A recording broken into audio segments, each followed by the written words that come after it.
ഒന്നാമത്തെ പ്രതി ആര്യ രാജേന്ദ്രൻ, രണ്ടാമത്തെ പ്രതി സച്ചിൻ ദേവ്. നോൺ ബെയിലബിൾ ഒഫൻസാണ്. ഇത് മേയർ ചെയ്തിട്ട് അത് ഒഫൻസ് അല്ല. സച്ചിൻ ദേവ് ഈ വിഷയത്തിൽ ഏതെങ്കിലും തരത്തിൽ സംസാരിച്ചു? സച്ചിൻ ദേവ് എന്നാ മറ്റേ മോനെ ഡാഷ് മോനെ എന്നാണ് ബസ്സിൻ്റെ അകത്ത് കയറി ഒന്ന് വിളിച്ചത്. എന്നിട്ട് അതിന് തെളിവില്ല.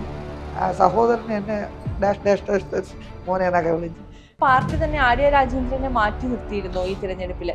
കാരണം തോൽവി മുന്നിൽ കണ്ടതുകൊണ്ട് തന്നെ ആയിരിക്കാം. അല്ലെങ്കിലും തോക്കുമല്ലോ. ഇവര് നിന്നാലും തോക്കും, ഇവര് വന്നാലും തോക്കും. ഞാൻ ഇമോഷനല്ല, ഞാൻ ചിരിച്ചോണ്ടിരിക്കണമെങ്കിൽ എനിക്ക് ഒരുപാട് വിഷമങ്ങളുണ്ട്. പറയുമ്പോൾ പല വിഷമങ്ങളും ക്യാമറയുടെ മുമ്പിൽ പറയാൻ പറ്റൂല. എൻ്റെ മോന് വിഷമമില്ലെന്നാണ്. അവൻ ചെറുതാണെങ്കിലും അവന് കാര്യങ്ങളൊക്കെ അറിയാം.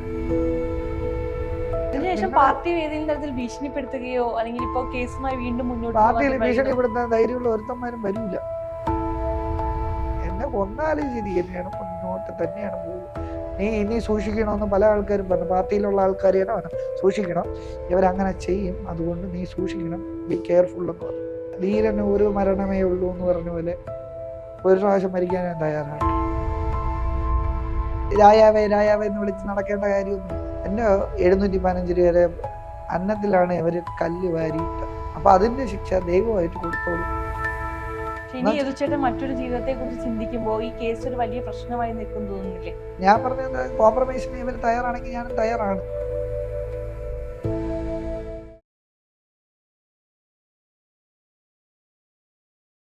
എപ്പോഴെങ്കിലും ചിന്തിച്ചിരുന്നോ ഈ പ്രശ്നങ്ങളൊന്നും വേണ്ടിയിരുന്നില്ല, അന്ന് മേയറാണ് എന്ന് പറഞ്ഞപ്പോ വായടച്ച് മിണ്ടാതിരുന്നാൽ മതിയായിരുന്നു എന്ന് തോന്നിയിട്ടുണ്ടോ? അതിന് ഞാൻ എന്താണ് തെറ്റ് ചെയ്തത്? മേയറാണെന്ന് പറഞ്ഞ് വായടച്ച് മിണ്ടാതിരിക്കേണ്ട കാര്യമില്ല. ജനങ്ങൾ ആരെയും തൊഴിൽ നമ്മൾ അടിമയല്ല. ഞാനെന്ന് വെച്ചാൽ കമ്മ്യൂണിസ്റ്റ് പാർട്ടി കൊട്ടയ്ക്ക് നിന്ന ആളാണ്. നമ്മൾ അടിമത്തത്തിനെ എതിർക്കുന്ന ആൾക്കാരാണ്. അപ്പൊ ഇവര് മറ്റേ രാജാവും നമ്മൾ രായാവേ രായാവേ എന്ന് വിളിച്ച് നടക്കേണ്ട കാര്യമൊന്നുമില്ല.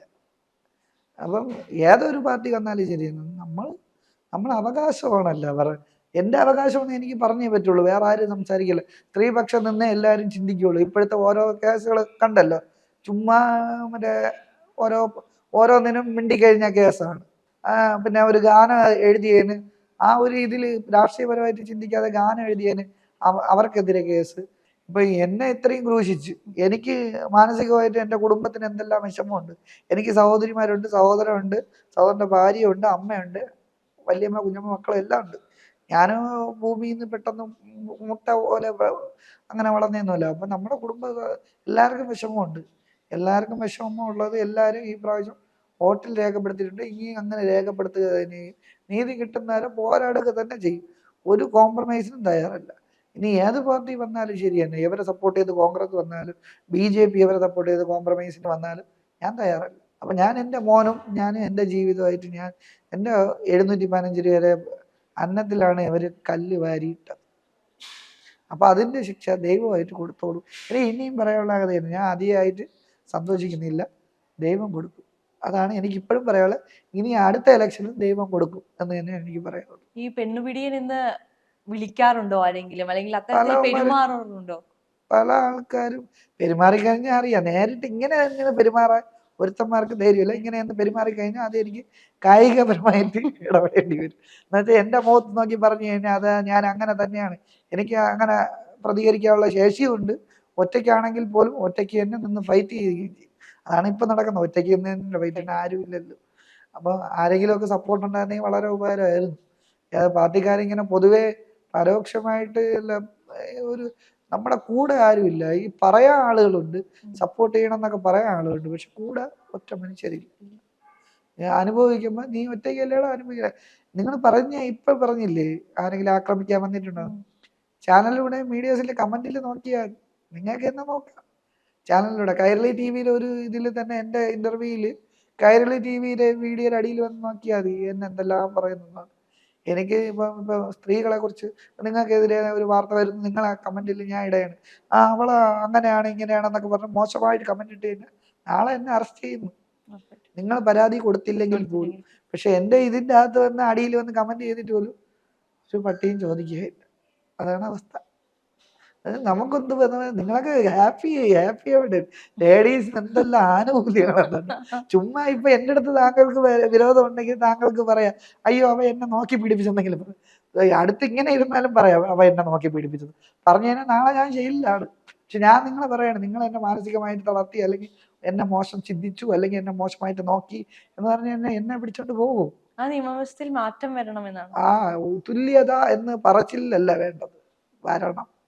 എന്ന് വെച്ചാൽ ഇത് ദുരുപയോഗം ചെയ്യുന്ന വെറുതെ വേണ്ടാത്ത പെണ്ണുങ്ങൾ വരെ ദുരുപയോഗം. നല്ല പെണ്ണുങ്ങളും ഇല്ല എന്നല്ല, നല്ല പെണ്ണുങ്ങളുണ്ട്. മോശമായിട്ടുള്ള പെണ്ണുങ്ങളെ ഇത് ദുരുപയോഗം ചെയ്യാണ്. നല്ല ആണുങ്ങളെ പറയിപ്പിക്കാൻ വേണ്ടിയിട്ട് ഒരു ഇപ്പൊ എൻ്റെ അടുത്ത് ഒരു മേയറിന് തന്നെ വിരോധം ഉണ്ടെന്ന് വിരോധം ഉണ്ട്, ഇല്ലെന്ന് വിചാരിച്ചോളാറില്ല, വിരോധം ഉണ്ട്.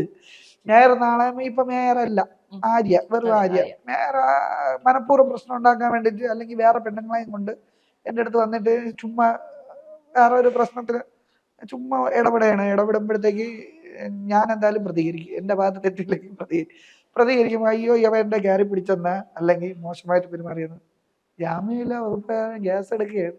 ചോദ്യമോ പറച്ചിലോ എൻ്റെ കാര്യങ്ങളും കേൾക്കില്ല, എന്നെ പിന്നെ സംസാരിക്കാൻ അനുവദിക്കില്ല, നേരെ പിടിച്ചോട്ട് പോകും. അറിയാലോ വാർത്തകളൊക്കെ. പേടിച്ചിട്ടാണ് ജീവിക്കേണ്ടത്. ഒന്നാമത് ഇവര് കാരണം ജീവൻ നശിച്ചു, അത് കൂടാതെ പേടിച്ചിട്ടും കൂടെ ജീവിക്കേണ്ട അവസ്ഥയാണ്. ഇനി യദുചേട്ടൻ മറ്റൊരു ജീവിതത്തെ കുറിച്ച് ചിന്തിക്കുമ്പോ ഈ കേസ് ഒരു വലിയ പ്രശ്നമായി നിൽക്കും തോന്നുന്നില്ലേ? പല ആൾക്കാരും ചോദിക്കും, പല എന്നെക്കാട്ടി പ്രായത്തിൽ മൂത്ത ചേച്ചിയാലും എന്തരായിരിക്കും ആങ്ങി നീ കാണിച്ച്. പല ആൾക്കാരും അങ്ങനെ ചോദിക്കുമ്പോൾ എനിക്ക് നല്ല വിഷമമുണ്ട്. ചിന്തിക്കുന്നില്ല ജനങ്ങൾ എന്തിനാ പോയി. ഇപ്പൊ എൻ്റെ അമ്മയ്ക്ക് ഒരു ദുഃഖം വന്നാൽ എനിക്ക് വേദനിക്കുള്ളൂ, കണ്ടവന് വേദനിക്കില്ല. അവനവന്റെ വീട്ടിൽ ഇതേപോലെ വരണം. ഓരോരുത്തർ ഈ കമ്മ്യൂണിസ്റ്റ് പാർട്ടിയിലുള്ള എല്ലാ എണ്ണത്തിനും വരണമെന്നാണ് ഞാൻ പറയുന്നത്. എല്ലാ എണ്ണത്തിനും വരുമ്പോഴത്തേക്ക് അപ്പോഴും യവന്മാർ ഈ ന്യായീകരണം അടിക്കണം. ഞാൻ കാരണം അവരെ ഒരുപാട് എല്ലാവരും കൂടെ ഇട്ട് പറയുന്നു. ഒരു സ്ത്രീയാണെന്നുള്ള ഒരു ബഹുമാനവും സ്നേഹവും എനിക്ക് എല്ലാ സ്ത്രീകളെടുത്തായാലും ആ ഒരു സ്നേഹവും ബഹുമാനത്തോടെ തന്നെയാണ് ഞാൻ പോകുന്നത്. എന്നിട്ട് ഇവർ പറയണേ അവൻ ഇങ്ങനെയാണെന്നുള്ള സ്ത്രീ വിരോധിയായിട്ട് ഇവര് വരുന്നത്. എനിക്ക് അങ്ങനെയൊന്നുമില്ല. എനിക്കും ചേച്ചിമാരുണ്ട്, സഹോദരിയുണ്ട്.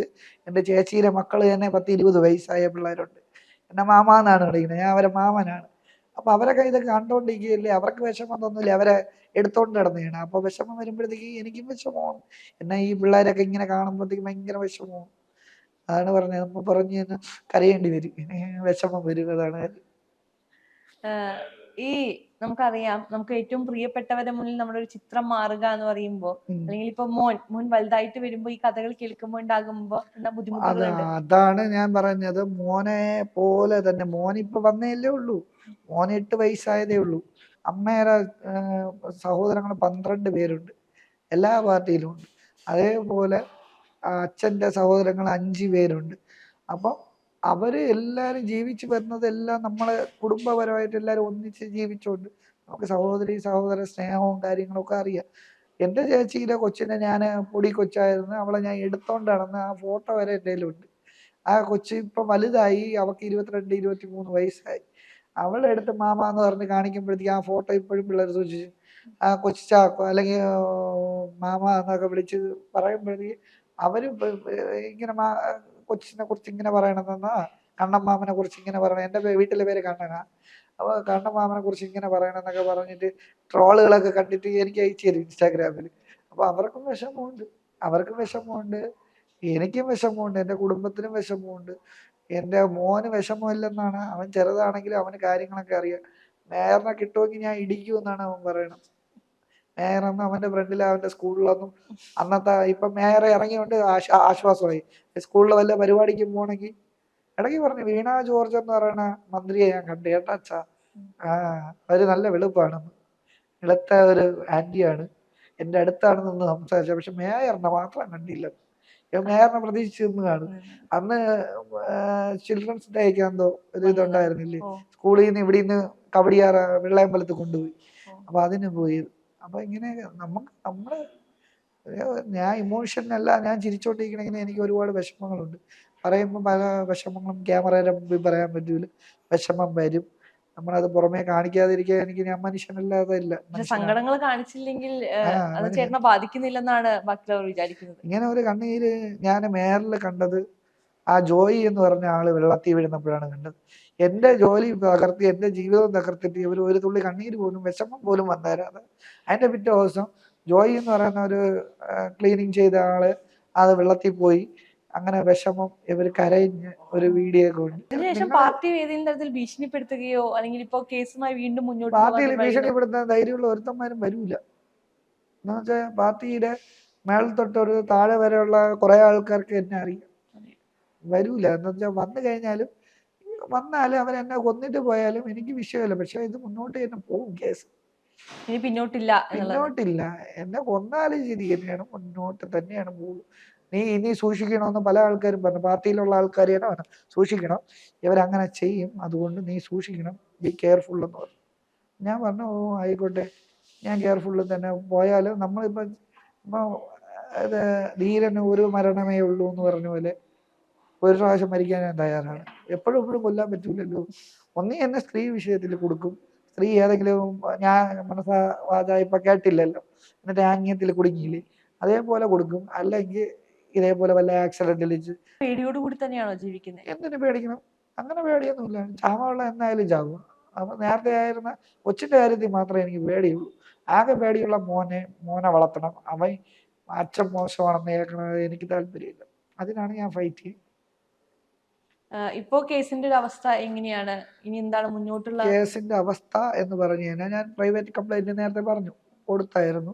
അതായത് ഇവര് റിപ്പോർട്ട് സമർപ്പിച്ചു, യദുവിനെതിരെ കുറ്റപത്രം എല്ലാം റെഡിയായി, മേയർ നിരപരാധിയാണ്, മേയർ ഡീസന്റ് ആണ്, അങ്ങനെ പോലീസുകാർ അങ്ങനെ ഒരു ബസ് പോകുമ്പോൾ ആംഗ്യം കാണിച്ചാൽ കാണും എന്നൊക്കെ റിപ്പോർട്ട് കൊടുത്തെങ്കിൽ പോലും ഞാൻ പ്രൈവറ്റ് കംപ്ലൈന്റ് കൊടുത്തായിരുന്നു. ഞാൻ ഒന്നാമത്തെ പ്രതി ആര്യ രാജേന്ദ്രൻ, രണ്ടാമത്തെ പ്രതി സച്ചിൻ ദേവ്, മൂന്നാമത്തെ പ്രതി എന്ന് വെച്ചാൽ മേയറെ സഹോദരൻ അരവിന്ദ്, നാലാമത്തെ പ്രതി ഇത് കൂടാതെ വേറൊരു ആര്യയാണ്, അനിയന്റെ സഹോദരി, കന്യാകുമാരിയിലുള്ള അഞ്ചാമത്തെ പ്രതിയാണ്. അവന്റെ പേര് സഹിതം ആകെ കണക്ക് കിട്ടിയെന്ന് വെച്ചാൽ അവന്റെ പേരും അവന്റെ അഡ്രസ്സും കിട്ടി. പോലീസ് എനിക്ക് വേണ്ടിയിട്ട് ചെയ്ത നല്ലൊരു കാര്യം അഞ്ചാമത്തെ പ്രതിയെ കണ്ടെത്തി തന്നു. അത് മാത്രമാണ് ചെയ്തിട്ടുള്ളത്. പിന്നെ ബാക്കിയുള്ള ഇവര് മേയറിന് വേണ്ടിയിട്ടുണ്ടാക്കിയ എവിഡൻസ് ഒക്കെ എനിക്ക് ഉപയോഗപ്പെടുന്നതാണ്. അതിൽ നിന്ന് ഇങ്ങോട്ട് കടമെടുക്കാം, നമുക്ക് കുഴപ്പമില്ല. അപ്പൊ അതുകൊണ്ട് അതൊന്നും കോടതി കൊടുത്തത് തന്നെയല്ല. അപ്പൊ ഇവരറിയാതെ ഇവർ കുഴിയിലോട്ട് വീഴുകയാണ്. ഇവർ ഇനി ഈ കേസിന് മുന്നോട്ട് പോകും തോറും ഇവർക്ക് പണി കിട്ടിക്കൊണ്ടിരിക്കുകയല്ലാതെ എനിക്കൊരു കുഴപ്പം സംഭവിക്കില്ല. അതായത് 101% ഞാൻ പറയാണ്, എൻ്റെ കൈ പുറത്തിട്ടെങ്കിൽ നമുക്ക് പറയാം ഞാൻ കാണിച്ചു. അവരിത്രയും ഞാൻ ധൈര്യമായിട്ട് പറയണം, ഞാൻ ഒറ്റ തന്തയ്ക്ക് പറഞ്ഞവനാണ്. ഇവർക്ക് ധൈര്യം ഉണ്ടെങ്കിൽ പട്ടം തൊട്ട് പ്ലാമൂട് വരെയുള്ള സിഗ്നലിലെ ക്യാമറ, സൈഡിൽ എത്ര ക്യാമറ ഉണ്ടെന്നറിയാം, അല്ലെങ്കിൽ അവിടെ ആ സൈഡ് മൊത്തമുള്ള, ഇവിടെ നിന്ന് അങ്ങോട്ട് പോണതായാലും അവിടെ സൈഡ് മൊത്തമുള്ള ക്യാമറ വിഷ്വൽ എടുക്കാൻ ഞാൻ പറയാനല്ലോ. ഇവരെ കൊണ്ട് സാധിക്കൂലേ? ഇവരെ ഭരണമായിരിക്കുകയാണെങ്കിൽ ഇവരെ കൊണ്ട് സാധിക്കാത്തത് എടുക്കാൻ ഞാൻ പറയല്ലേ, ധൈര്യമായിട്ട് പറയാണ്. അങ്ങനെയുണ്ടെങ്കിൽ എൻ്റെ പേരിൽ തൂക്കിക്കൊല്ലാം. ഇങ്ങനെ പെണ്ണുപിടിയെന്ന് കേൾക്കണേനെ കാട്ടി എനിക്ക് ചാവാൻ പേടിയാണ്. അതുകൊണ്ട് എനിക്ക് സ്വയമായിട്ട് ചാവാൻ പേടിയാണ്. അത് കൊന്നു കഴിഞ്ഞാൽ ചാവും, അവർ തൂക്കി കൊല്ലാൻ പറ. അപ്പൊ അതന്നെ നടക്കുള്ളൂ. എന്നെ ഇങ്ങനെ ഇഞ്ചിഞ്ചായിട്ട് ഇങ്ങനെ പറഞ്ഞു കൊല്ലണതിനെ കാട്ടി അവരങ്ങ് കൊന്നു കളയണം. എൻ്റെ മോനെ ഒരു ജോലിയോ അവനെ പഠിപ്പിക്കുന്ന ആരോ ഗവൺമെന്റ് ഏറ്റെടുക്കുക, പിണറായി വിജയൻ സർക്കാർ ഏറ്റെടുക്കുക, എൻ്റെ കൊച്ചിൻ്റെ പഠിത്തവും അവർ നോക്കുക, എന്നിട്ട് എന്നെ അങ്ങ് കൊന്നു കളയുന്നത്. അല്ലെങ്കിൽ ഇവർക്ക് എതിരെയായിട്ട് എന്നെ ഞാൻ സംസാരിക്കുകയുള്ളൂ.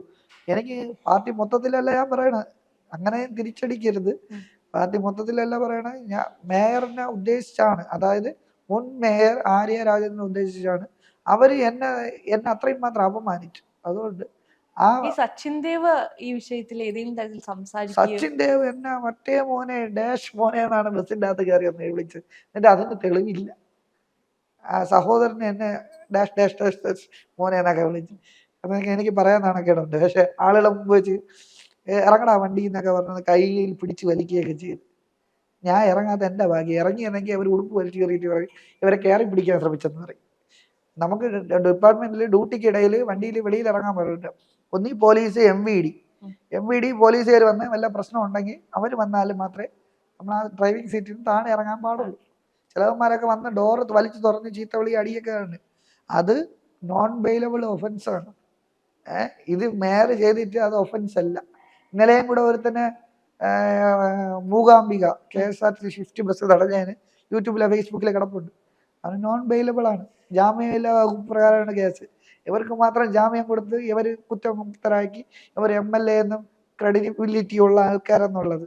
നമ്മളെ വോട്ട് കൊണ്ട് ജയിപ്പിച്ച് നമ്മളെ ചവിട്ടിത്താക്കണം ഇവരെയൊക്കെ എന്ത് ചെയ്താൽ കൊള്ളും? പാർട്ടി തന്നെ ആര്യ രാജേന്ദ്രനെ മാറ്റി നിർത്തിയിരുന്നു ഈ തിരഞ്ഞെടുപ്പില്.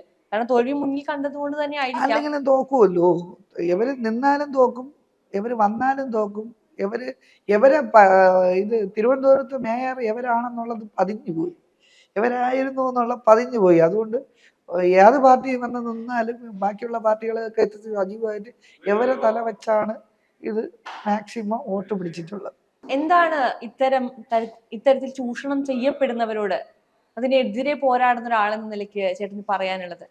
എനിക്ക് ഇതിനെതിരെ എന്ന് വെച്ചാൽ ചൂഷണത്തിനെതിരെ എന്ന് വെച്ചാൽ എല്ലാവരും പ്രതികരിക്കണം. നമ്മളെ ഓരോ വോട്ടിലല്ലേ. ഇവരൊക്കെ ഇത്രയും ഷോ കാണിക്കേണ്ട കാര്യമില്ല. ഇവർ ഷോയും ഇവർ മേയറാണെന്ന് അറിഞ്ഞൂടാ എന്നുള്ള തെറ്റ് മാത്രമേ ഞാൻ ചെയ്തുള്ളൂ. എന്ന് വെച്ചാൽ എനിക്ക് അറിഞ്ഞൂടാന്ന് പറഞ്ഞു കളഞ്ഞു. മേയറാണെന്ന് പറഞ്ഞിട്ട് സമ്മതിച്ചില്ല. ഈ മദ്യപിച്ച് പറഞ്ഞവരൊക്കെ ചിലപ്പോൾ ദൈവമാണെന്ന് പറയും, ഞാൻ ദൈവമാണ്, അല്ലെങ്കിൽ ഞാൻ കളക്ടറാണ്, പോലീസാണെന്ന് പറയും. അപ്പം അതേപോലെയാണെന്ന് വിചാരിച്ച് ഞാൻ പറഞ്ഞു. അതെൻ്റെ സ്വാഭാവികമായിട്ടുള്ള ബുദ്ധിയിൽ തെളിഞ്ഞാണ്. പക്ഷേ ഇവർ മേയറാണെന്ന് ഒഫീഷ്യൽ വണ്ടി വന്നാൽ നമുക്കറിയാം. അല്ലെങ്കിൽ ഒഫീഷ്യൽ പോലീസുകാരും ഒക്കെ ബീക്കൺ ലൈറ്റ് ഒക്കെ വെച്ച വണ്ടിയാണെങ്കിൽ അറിയാൻ പറ്റും, കേരള സർക്കാരിൻ്റെ വണ്ടി. അങ്ങനെയാണെങ്കിൽ നമുക്ക് ഉള്ള ബഹുമാനം കൊടുക്കാം. ഇങ്ങോട്ട് പിന്നെ പ്രവർത്തിക്കുന്ന അങ്ങനെയല്ലല്ലോ. നമുക്ക് ബഹുമാനം തന്നാലല്ലേ തിരിച്ച്.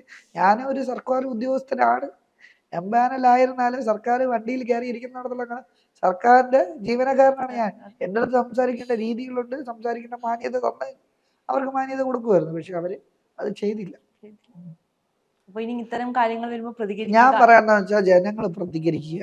ജനങ്ങൾ ഇപ്പൊ കോർപ്പറേഷൻ ഇലക്ഷന് പ്രതികരിച്ച പോലെ തന്നെ അടുത്ത ഇലക്ഷന് പ്രതികരിക്കണമെന്നാണ് ഞാനും പറയണത്. അടുത്ത ജനങ്ങൾ എന്തുകൊണ്ടാണ് മിണ്ടാതിരിക്കുന്നത്? പ്രതികരിക്കാൻ അവർ തയ്യാറായിട്ടിരിക്കുകയാണ്. അടുത്ത ഇലക്ഷൻ കാത്തിരിക്കുന്നത്. ഇവർ ഇനി തിരുത്താതിരുന്നു കഴിഞ്ഞാൽ ഇവർക്ക് വലിയ നഷ്ടമാണ് ഉണ്ടാവണം. മേയറിനെ ഇനി സപ്പോർട്ട്, ഈ കേസിൽ സപ്പോർട്ട് ചെയ്യുന്നതോറും മേയർ കുഴിയിലോട്ട് വിഴുന്നുകൊണ്ടിരിക്കുകയാണ്. അപ്പൊ ഞാൻ പറഞ്ഞത് കോംപ്രമൈസിന് ഇവർ തയ്യാറാണെങ്കിൽ ഞാനും തയ്യാറാണ്. വേറെ ഒന്നുമല്ല, പൊതുവായിട്ട് എല്ലാ ചാനലിലും വന്ന അവൻ അങ്ങനെ കാണിച്ചിട്ടില്ല, ആ ഡ്രൈവർ അങ്ങ് നിരപരാധിയാണെന്ന് പറഞ്ഞു കഴിഞ്ഞാൽ കോംപ്രമൈസ് ചെയ്യാൻ ഞാൻ തയ്യാറാണ്. എല്ലാ ചാനലിലും പറയണം. പക്ഷെ ഞാൻ പെണ്ണുപിടിയെന്ന് ഇനി ഇവരെ പാർട്ടിയിലുള്ള ഒരുത്തന്മാർ പോലും പറയില്ലേ. എനിക്ക് തയ്യാറടങ്ങിയ കോംപ്രമൈസ് ആണ്. പിന്നെ എന്നെ ഇത്രയും ദിവസം എനിക്ക് നഷ്ടപരിഹാരം തരേണ്ടി വരും. ഇത്രയും ദിവസം ജോലി ഇല്ലാത്തതുകൊണ്ട് എന്നെ അപമാനം പറഞ്ഞതിന് എല്ലാത്തിനും നഷ്ടപരിഹാരം തരേണ്ടി വരും. തയ്യാറാണെങ്കിൽ കോംപ്രമൈസ്. പിന്നല്ലാതെ ഇത് മുന്നോട്ട് തന്നെ പോകും. കേസ് മുമ്പോട്ട് പോകും. ഏത് അറ്റന്മാരെ വേണോ ഞാൻ പോകും.